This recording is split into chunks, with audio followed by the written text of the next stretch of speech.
want to bring you in because you have worked to get some of this information through some of your sources, your police sources. But we are getting a lot of questions here at Q13 about why we haven't released the names or photos of these suspects, because we have talked about how dangerous they are. Yeah, I'm happy to explain that. I think it's a good, valid question. So going back to 7 a.m. this morning, we were able to confirm with a source familiar with the investigation that they'd identified 2 individuals. It's important to note SPD has not released any statements on this, on these 2 24-year-olds, but that is through our reporting.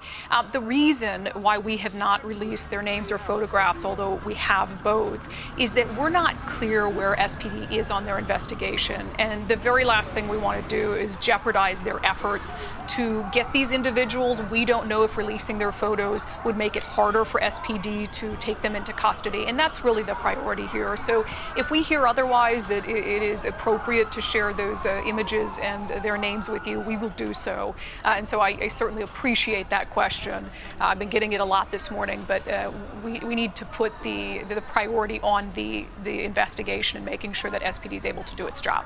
And then, moving forward, we do expect to hear from the mayor today, and obviously, this is going to be very concerning to her as well. I mean, what can she say? What can she do to ease concerns in the near term? Well, look, and I'm just going to be blunt about it because I think that this has become a situation in this city that requires that.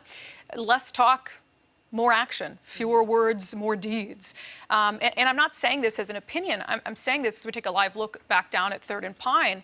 I'm saying this as a reporter that's been in the city for 10 years, that has covered this issue specifically in the downtown area for a decade, that has been out on these streets at night to witness the drug activity, that has been out numerous times with SPD as they try to deal with this issue, and that has really seen a political climate grow in Seattle that is more focused on hindering the police than helping the police. And the reality is that people's lives are at risk.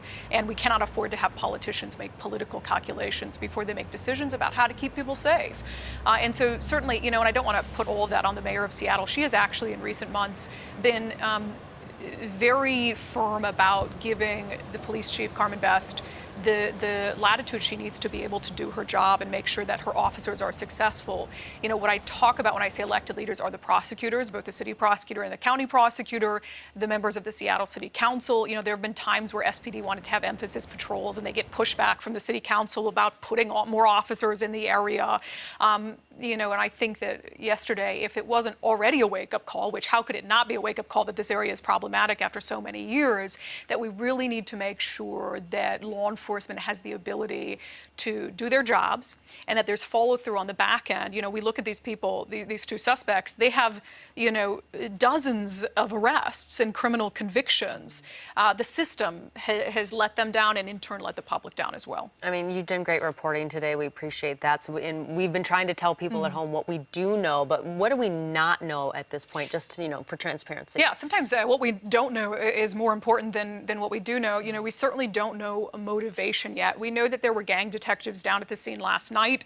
We have not confirmed whether they believe that this was a gang beef of some kind. We know it was a fight that escalated into gunfire. We don't know if it was over drugs, for instance, which there's been a lot of drug issues in the area. And so certainly motivation is important. We also don't really know what relationship the people who were injured and the woman who was killed had with the 2 individuals who were firing. I mean, were they all simply down there during rush hour? Were any of them with them for some reason? And so that's information that we certainly need to know as well. So we are tracking the story all day.